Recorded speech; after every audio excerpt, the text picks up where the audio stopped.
Good morning, children. How are you all? I hope all are fine and study well in your house. Okay, now your quarterly exam is starting, so we have to do revision. We will start our revision from Sangya. Sangya already you have studied in grade 5. You have written exam also, but one more round we will read because this year also in your course grammar is there. So what is Sangya? What is Sangya? Sangya, you know. We will start our revision. See. First, संज्ञा की परिभाषा. Look at proper and read proper. It will come in your exam also. संज्ञा की परिभाषा. जो शब्द किसी व्यक्ति, वस्तु, भाव तथा स्थान का बोध कराते हैं, उन्हें संज्ञा कहते हैं.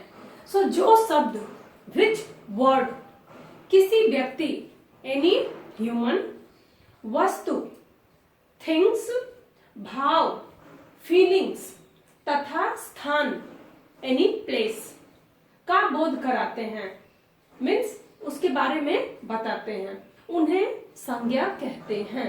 तो अगर आपके एग्जाम में लिखने को आता है कि संज्ञा की परिभाषा लिखिए, तो आप लिखेंगे जो शब्द किसी व्यक्ति, वस्तु, भाव तथा स्थान का बोध कराते हैं, उन्हें संज्ञा कहते हैं.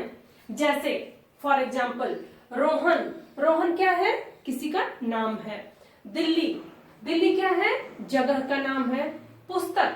पुस्तक क्या है? सामान है. बुढ़ापा. बुढ़ापा क्या है? एज का एक स्टेट है. हाँ, जैसे बचपन है, जवानी है, बुढ़ापा है. ठीक है, तो बुढ़ापा एक स्टेप है लाइफ का. बचपन, चाइल्डहुड. हाँ, बचपन मतलब चाइल्डहुड. ताजमहल एक इमारत है. ताजमहल क्या है? एक इमारत है, एक बिल्डिंग है, आदि. तो ये सारे नाउन के जो है एग्जाम्पल है. जैसे रोहन, दिल्ली, पुस्तक, बुढ़ापा, बचपन, ताजमहल आदि. ये सब जो है वो संज्ञा में आते हैं. संज्ञा के भेद. संज्ञा के भेद मतलब टाइप ऑफ नाउन. संज्ञा के भेद मतलब type of noun. First one, व्यक्तिवाचक संज्ञा. फर्स्ट क्या है? व्यक्तिवाचक संज्ञा. तो वो संज्ञा जो किसी पर्टिकुलर व्यक्ति के बारे में हमें जानकारी दे, इंफॉर्मेशन दे, वो है व्यक्तिवाचक संज्ञा. किसी पर्टिकुलर चीज के बारे में अगर हमें कोई जानकारी मिले, वो है व्यक्तिवाचक संज्ञा. जैसे किसी का नाम हो गया, ठीक है, राम, श्याम, जो भी है. ठीक है. जातिवाचक संज्ञा. जातिवाचक संज्ञा क्या है? किसी पर्टिकुलर इंसान का नाम न बोल के एक ग्रुप का नाम जब हम बोलते हैं, एक ग्रुप के बारे में हम बोलते हैं, वो हो जाती है जातिवाचक संज्ञा. मतलब हम किसी पर्टिकुलर ग्रुप के बारे में बात कर रहे हैं. भाववाचक संज्ञा. भाववाचक संज्ञा क्या है? फीलिंग्स जो होती है, हाँ, जो हमारी फीलिंग्स है वो उसमें आती है भाववाचक संज्ञा. हंसना, रोना, गाना, बड़ा, छोटा, बुढ़ापा, बचपन, ये सारी चीजें जो आती है हमारा भाववाचक संज्ञा के उसमें आती है.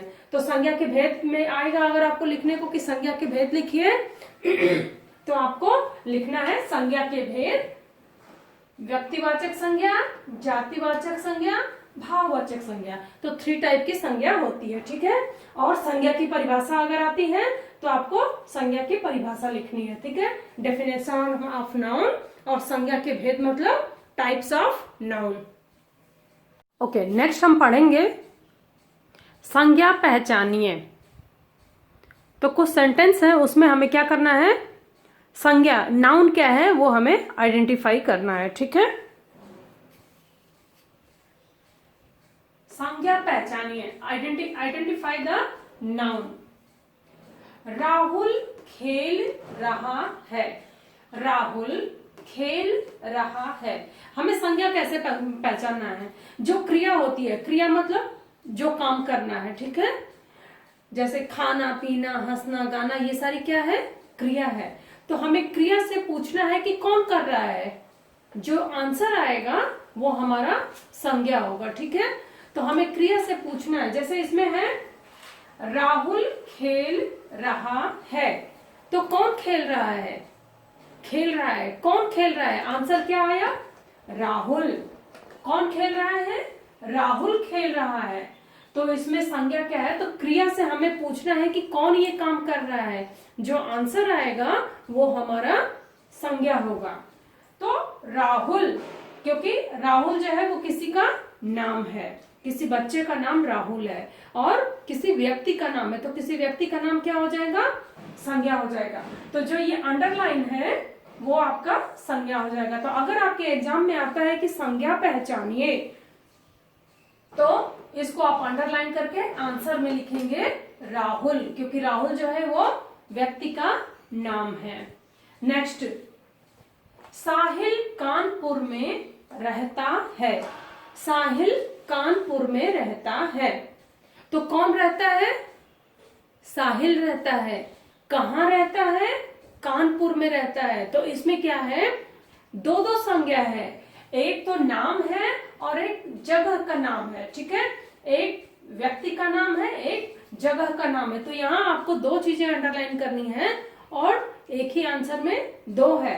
एक जगह का नाम, कानपुर जो है वो जगह का नाम हो गया, साहिल जो है व्यक्ति का नाम हो गया, पर्सन का नाम हो गया। तो इसमें दो नाउन है, साहिल और कानपुर। ठीक है, तो आपको दो आंसर लिखना पड़ेगा। साहिल कानपुर में रहता है, साहिल और कानपुर दो नाउन है। थर्ड वन, रीमा गाना गा रही है। रीमा गाना गा रही है, कौन गाना गा रहा है, रीमा। कौन गाना गा रहा है, रीमा गाना गा रही है। और रीमा क्या है, लड़की है, व्यक्ति में आएगी, पर्सन में आएगी, क्योंकि वो किसी का नाम है। तो यहाँ पे संज्ञा जो हो जाएगा रीमा, रीमा जो है वो संज्ञा है, तो आपका आंसर हो जाएगा रीमा। मधुर पढ़ रहा है, मधुर पढ़ रहा है, तो कौन पढ़ रहा है, कौन पढ़ रहा है, हम पूछेंगे, क्रिया से पूछेंगे कि कौन पढ़ रहा है। आंसर क्या आया, मधुर पढ़ रहा है। और एज मधुर जो है वो किसी का नाम है। ठीक है, तो यहाँ पे आपका संज्ञा हो जाएगा मधुर। ठीक है, फिफ्थ वन, मैं ताजमहल देखने जाऊंगा। मैं कहा जाऊंगा, क्वेश्चन पूछेंगे, मैं कहा जाऊंगा, क्या देखने जाऊंगा, ताजमहल। और ताजमहल क्या है, जगह का नाम है। ठीक है, एक जगह पे एक बिल्डिंग का नाम है, एक फेमस बिल्डिंग का नाम है। ताजमहल जो है एक बिल्डिंग का नाम है, तो किसी वस्तु का नाम या जगह का नाम। ठीक है, तो एक जगह है आगरा, आगरा में वस्तु में आ जाएगा आपका ताजमहल, क्योंकि ये एक फेमस बिल्डिंग है। तो आपका आंसर हो जाएगा ताजमहल। मैं क्या देखने जाऊंगा, ताजमहल देखने जाऊंगा। ताजमहल एज वस्तु में बिल्डिंग में आएगी, इसलिए आंसर आपका हो जाएगा ताजमहल। 6 मेरी मौसी चेन्नई में रहती हैं। तो मेरी मौसी कहाँ रहती हैं, हम पूछेंगे मेरी मौसी कहाँ रहती हैं, चेन्नई में रहती है। चेन्नई क्या है, किसी जगह का नाम है, चेन्नई क्या है, जगह का नाम है। तो आंसर हो जाएगा चेन्नई। तो इस तरह संज्ञा पहचानने के लिए जब आएगा तो हमें सेंटेंस में देखना है कि उसमें किसी व्यक्ति का नाम तो नहीं है, जगह का नाम है, वस्तु का नाम है, या कोई फीलिंग्स है। उस चीज को अंडरलाइन करके हमें आंसर लिखना है। ठीक है, ओके। अभी हम पढ़ेंगे क्रिया की परिभाषा और कुछ एग्जाम्पल पढ़ेंगे, सेंटेंस होंगे जिसमें कि कैसे क्रिया को पहचानना है। ठीक है, तो क्रिया क्या है, क्रिया मतलब वर्ब। क्रिया क्या है, वर्ब।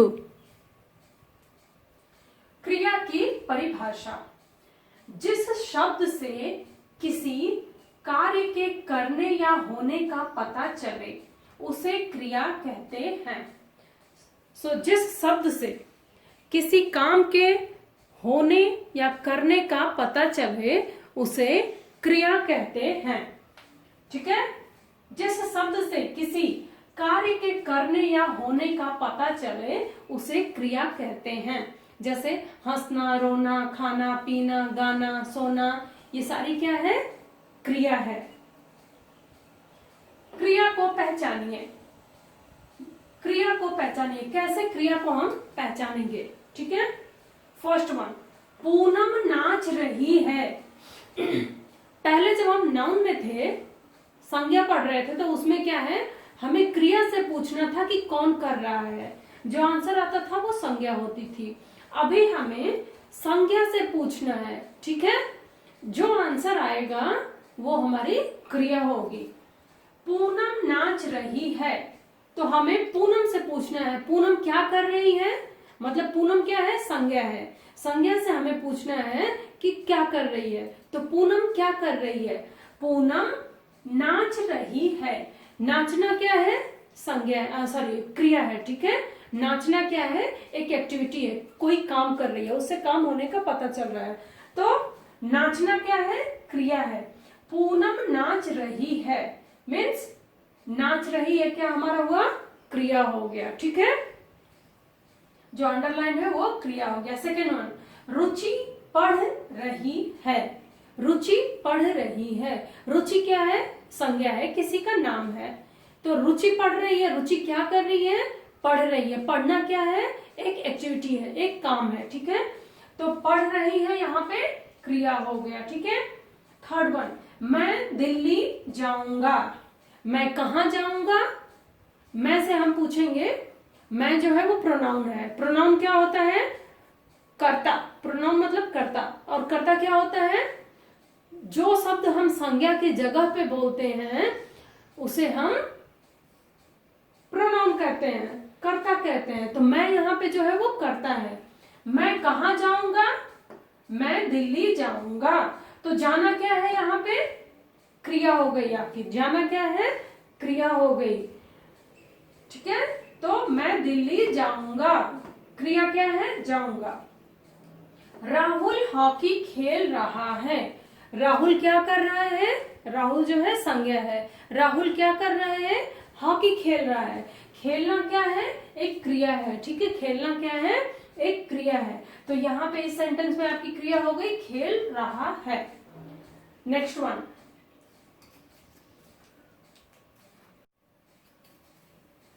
नेक्स्ट क्या है, शालू पुस्तक पढ़ रही है। शालू पुस्तक पढ़ रही है। तो शालू क्या कर रही है, पुस्तक पढ़ रही है। पढ़ना क्या है, क्रिया हो गई आपकी, ठीक है। तो यहाँ पे आपकी क्रिया हो गई पढ़ रही है। शालू पुस्तक पढ़ रही है, तो पढ़ रही है आपका क्रिया हो गया। मैं सर्कस देखने जाऊंगा। तो मैं क्या करने जाऊंगा, सर्कस देखने जाऊंगा। देखना, कहीं जाके देखना है, तो देखना यहाँ पे आपकी क्रिया हो गई। देखना, देखने जाऊंगा, ठीक है। वह फिल्म देख रहा है। वह फिल्म देख रहा है। वह क्या कर रहा है, फिल्म देख रहा है। तो यहाँ पे देखना जो है वो क्रिया है, ठीक है। तो जितने भी अंडरलाइन है वो आपकी क्रिया हो गई। तो हमें क्रिया पहचानने के लिए नाउन से, संज्ञा से पूछना है कि क्या कर रहा है, कहाँ जा रहा है, ठीक है। जो आंसर आएगा वो हो जाती है क्रिया। जैसे पूनम नाच रही है, तो नाचना यहाँ पे क्रिया हो गई। रुचि पढ़ रही है, पढ़ना जो है वो क्रिया है। मैं दिल्ली जाऊंगा, मैं कहाँ जाऊंगा, जाऊंगा मतलब दिल्ली, तो जाऊंगा यहाँ पे आपका जाना जो है वो क्रिया हो गई। राहुल हॉकी खेल रहा है। राहुल क्या कर रहा है, हॉकी खेल रहा है। खेलना जो है क्रिया हो गई। शालू पुस्तक पढ़ रही है। तो शालू क्या कर रही है, पुस्तक पढ़ रही है। पढ़ना जो है क्रिया हो गया। मैं सर्कस देखने जाऊंगा, ठीक है। तो देखने जाऊंगा यहाँ पे क्रिया हो गई। वह फिल्म देख रहा है। वह क्या कर रहा है, फिल्म देख रहा है। देखना जो है यहाँ पे क्रिया हो गई। अभी हम क्या पढ़ेंगे, उपसर्ग। उपसर्ग, उपसर्ग मतलब प्रीफिक्स। प्रीफिक्स मतलब कुछ वर्ड हैं जो किसी शब्द से पहले लगाते हैं, ठीक है। किसी शब्द से पहले कुछ और शब्द लगाएंगे या फिर वर्ड लगाएंगे और उससे शब्द का पूरा ही मतलब बदल जाएगा, उसे हम उपसर्ग बोलते हैं। प्रीफिक्स, प्रीफिक्स मतलब प्री मतलब पहले, फिक्स मतलब फिक्स करना। तो किसी शब्द से पहले कोई शब्द या कोई वर्ड फिक्स करने से जो नया शब्द बनता है उसे हम उपसर्ग कहते हैं, ठीक है। तो हो सकता है आपके एग्जाम में कुछ शब्द आए और कुछ उपसर्ग वाले शब्द आए, दोनों को सही जगह पे आपको लगा के नया शब्द बनाना है, ठीक है। उपसर्ग क्या है, अनु, अनु एक वर्ड है। उप, अव, अ, आ, अप, अति, ये सारे क्या हैं?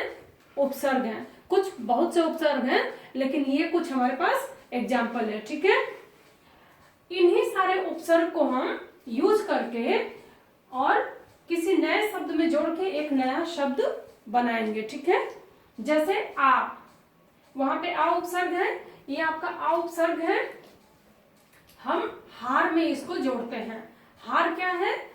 हार एक नेकलेस होता है, और हार मतलब लॉस होता है, गेम लॉस होता है। ठीक है, लेकिन हार और आ है, तो हार वर्ड में हमने आ उपसर्ग लगा दिया, हमें नया शब्द मिला आहार। आहार, आहार मतलब भोजन, खुराक जो हम खाते हैं। ठीक है, आहार मतलब भोजन, खाना।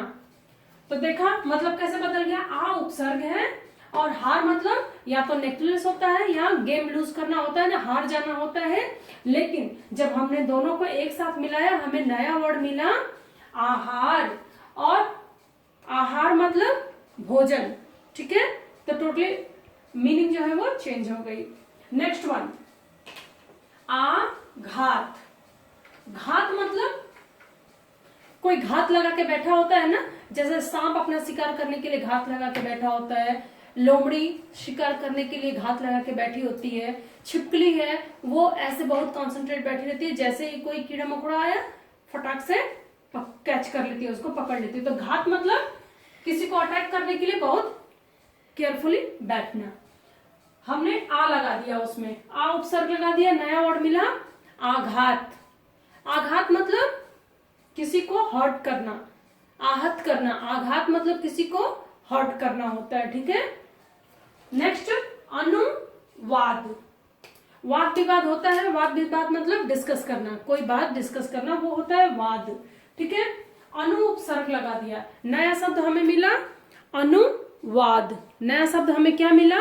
अनुवाद। अनुवाद मतलब ट्रांसलेट करना, अनुवाद मतलब ट्रांसलेट करना। जैसे इंग्लिश में कोई चीज है, हमने उसको हिंदी में ट्रांसलेट कर दिया, हिंदी में कोई चीज है इंग्लिश में ट्रांसलेट कर दिया, या किसी लैंग्वेज में कोई लिखी हुई चीज हमने उसको दूसरे लैंग्वेज में ट्रांसलेट कर दिया, उसको बोलते हैं अनुवाद। ठीक है, अनुवाद मतलब ट्रांसलेट करना। अनुशासन।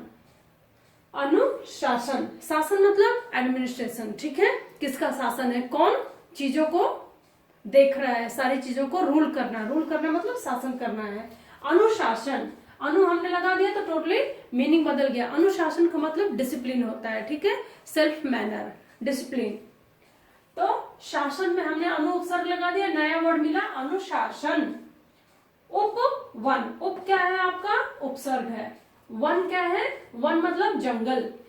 वन मतलब जंगल होता है, लेकिन हमने उप उपसर्ग लगा दिया तो उपवन हो गया। उपवन, उपवन मतलब गार्डन, बगीचा। ठीक है, उपवन मतलब गार्डन और बगीचा। उपहार, हार मतलब फिर से यहाँ हार बताया था, हार मतलब लॉस करना या नेकलेस होता है। उप जो है मैंने उपसर्ग इसमें लगा दिया, तो उपहार। उपहार मतलब क्या हो जाता है? गिफ्ट। उपहार मतलब क्या हो जाएगा? गिफ्ट, कोई तोहफा देता है ना। अब क्या है? उपशेष, आपका उपसर्ग है। शेष, शेष मतलब लेफ्ट ओवर चीजें जो होती है ना, जो बच गया हो। ठीक है, तो शेष मतलब बचा हुआ सामान। अब हमने इसमें उपसर्ग लगा दिया, नया वर्ड हमें क्या मिला? अवशेष। अवशेष मतलब कोई चीज पूरी तरह खत्म हो गई है, खराब हो गई है, और जो बचा कुछ मिला ना हमें, जैसे कोई बिल्डिंग है, कोई किला है, गिर गया, हाँ पूरा डिमोलिश हो गया, उसमें से कोई चीज हमें मिल गई। ठीक है, उसको हम अवशेष बोलते हैं। ठीक है, जो बची हुई चीज है। अवज्ञा, ज्ञा मतलब नॉलेज, जानना। हाँ, ज्ञा मतलब ज्ञान से ज्ञानी होता है ना, ज्ञा मतलब जानना। अब उपसर्ग लगा दिया अवज्ञा। अवज्ञा मतलब जो हमारे आदेश का पालन न करे, जो हमारी आज्ञा का पालन न करे, वो हो जाता है अवज्ञा। उपसर्ग लगाया सत्य में, सत्य मतलब ट्रुथ, अ लगा दिया असत्य, हाँ फॉल्स, जो सत्य ना हो, असत्य हो गया। भय, भय मीन्स डरना, अ लगा दिया उपसर्ग हमने अभय, अभय मतलब निडर, जिसको किसी से डर न लगे।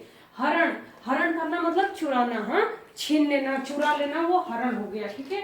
अपहरण, नया शब्द हमने बना अपहरण। अपहरण करना मतलब जैसे किडनैप कर लिया, ठीक है, किडनैप कर लिया, उसका मतलब भी सेम होगा, चुरा लेना या छीन लेना। अपयश, यश मतलब कीर्ति, फेमस, हाँ, अच्छे कामों के लिए जो इंसान जाना जाए वो यश है, कीर्ति है, ठीक है। अप उपसर्ग लगा दिया, हो गया हमारा अपयश, ठीक है। अपयश मीन्स जो आदमी अपने बुरे कर्मों के लिए, बुरे काम के लिए जाना जाए, ठीक है, उसको हम बोलते हैं अपयश।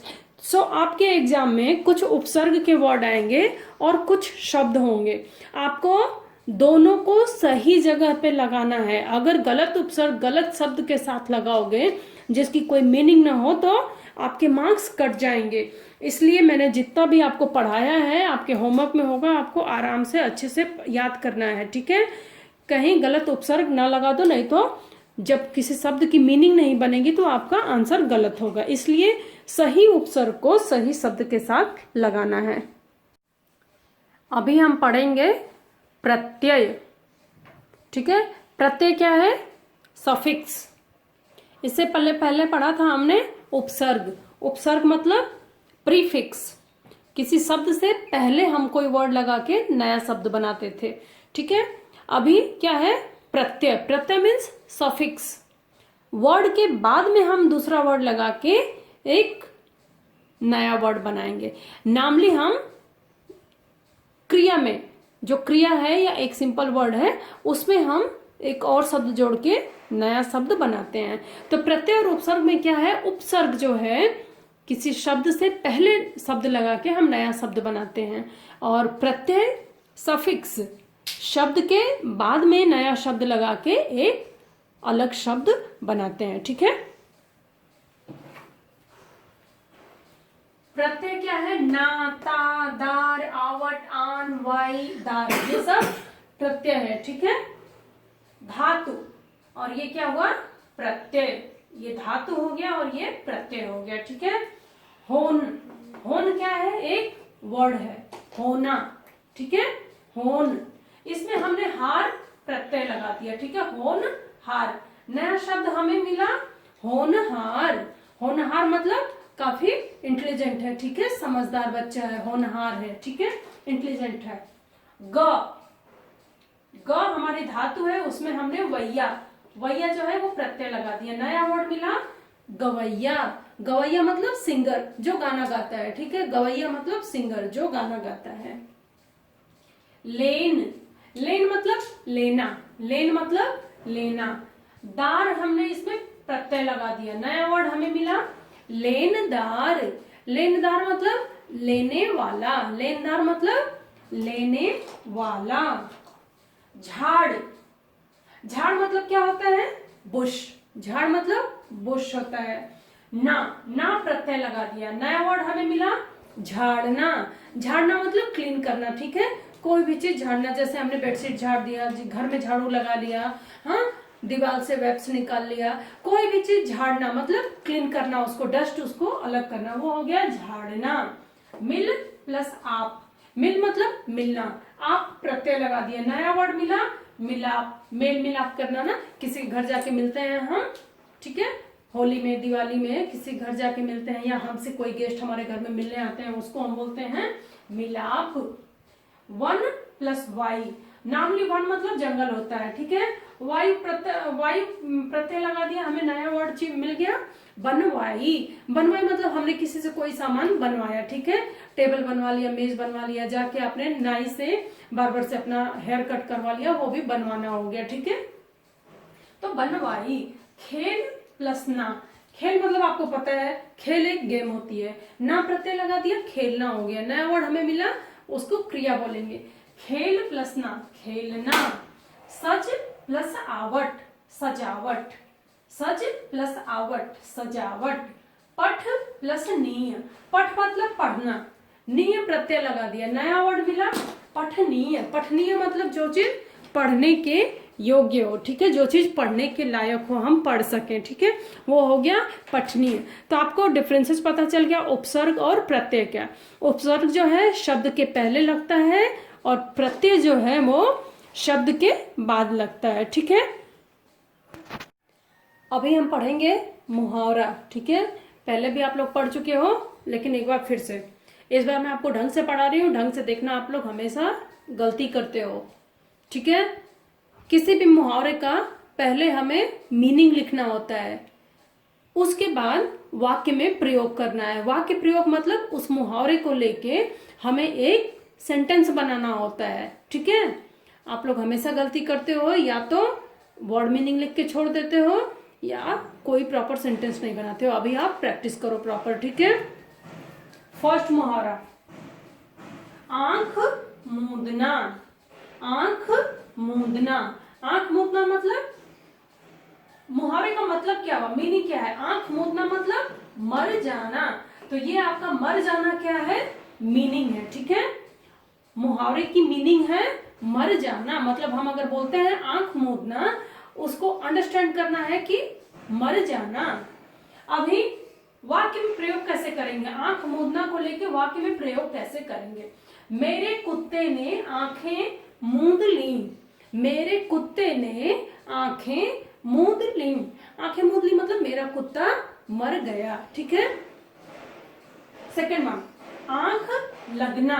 आंख लगना का मतलब क्या होता है, आंख लगना मतलब क्या होता है, सो जाना। आंख लगना का मतलब सो जाना, स्लीपिंग। अगर हमें वाक्य में प्रयोग करना है तो वाक्य प्रयोग कैसे करेंगे, पढ़ते पढ़ते मेरी आंख लग गई।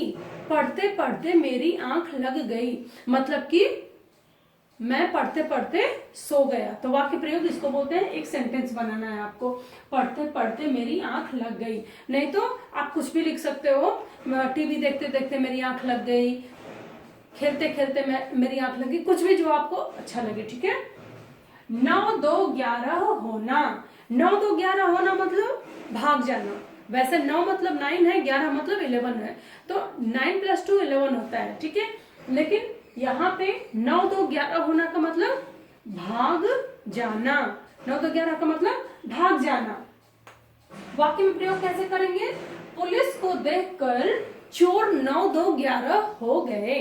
पुलिस को देखकर चोर 9 2 11 हो गए। या फिर आप को मतलब मुहावरे का मतलब पता होना चाहिए, तो आप कोई भी सेंटेंस बना सकते हो। मुहावरे का मतलब है 9 2 11 होना मतलब भाग जाना, तो आप इससे भी अच्छा सेंटेंस बना सकते हो खुद सोचकर। आंखों का तारा। आंखों का तारा मतलब बहुत प्यारा होना, ठीक है। फैमिली में कुछ बच्चे जो होते हैं, किसी के बहुत फेवरेट होते हैं, कोई उसको बहुत प्यार करता है, उसी का मतलब होता है आंखों का तारा। आंखों का तारा मतलब बहुत प्यारा होना।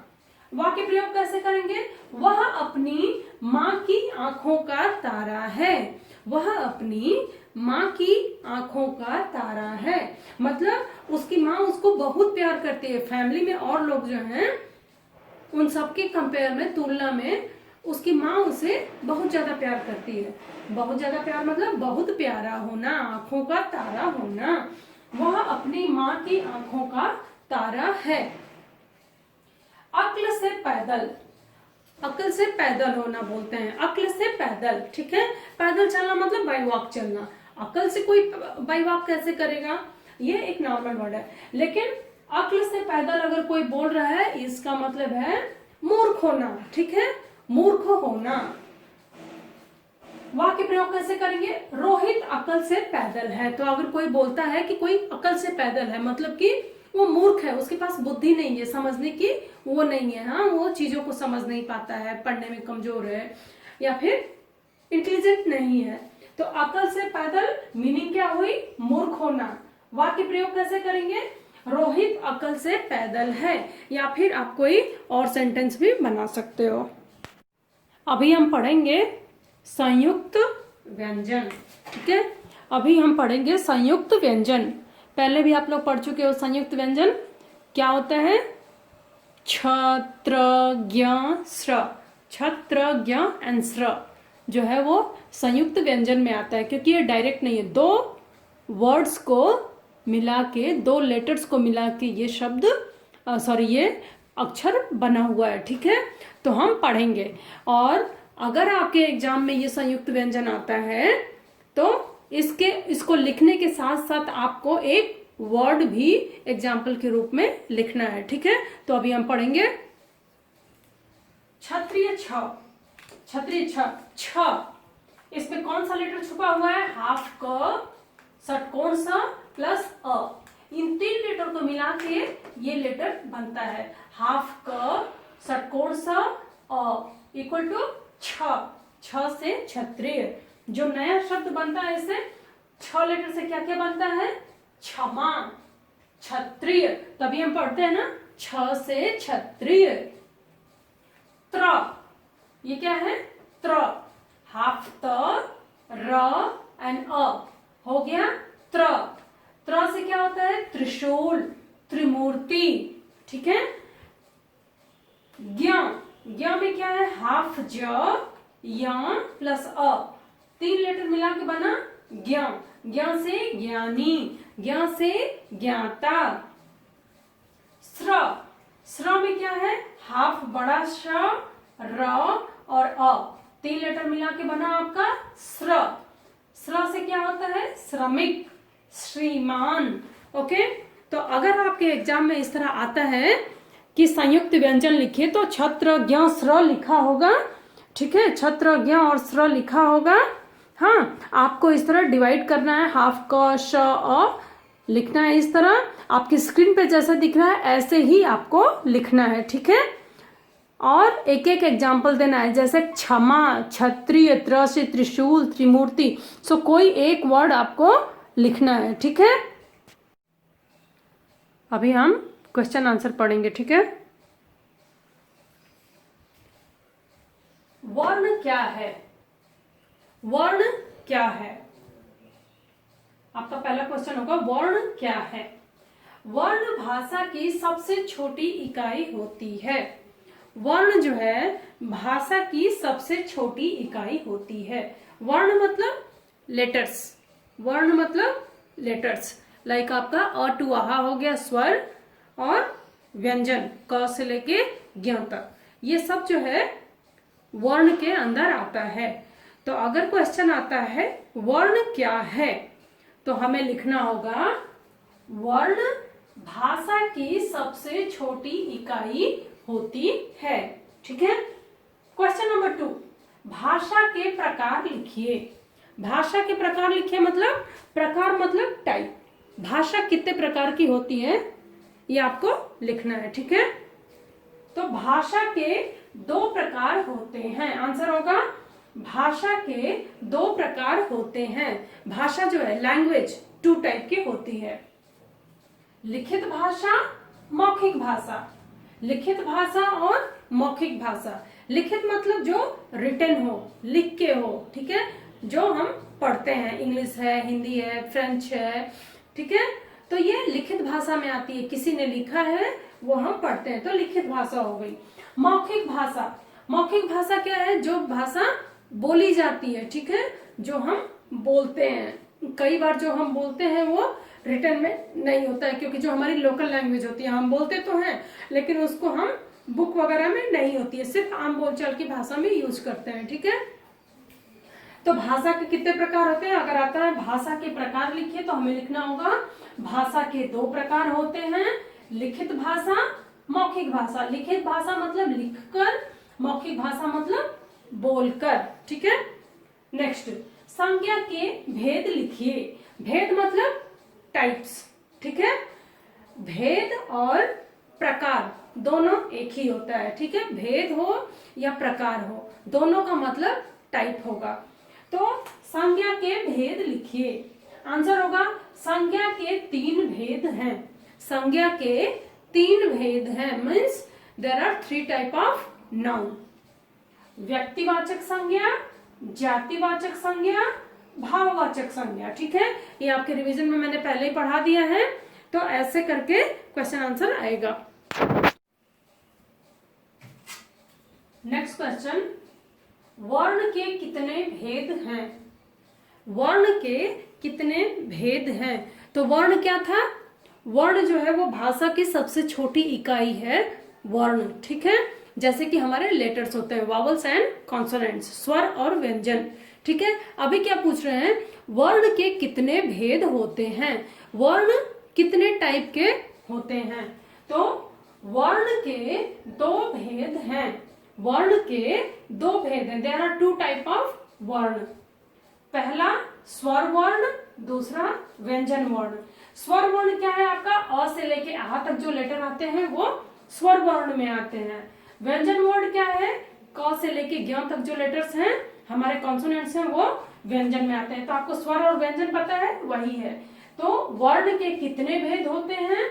वर्ण के दो भेद हैं, स्वर वर्ण और व्यंजन वर्ण, ठीक है।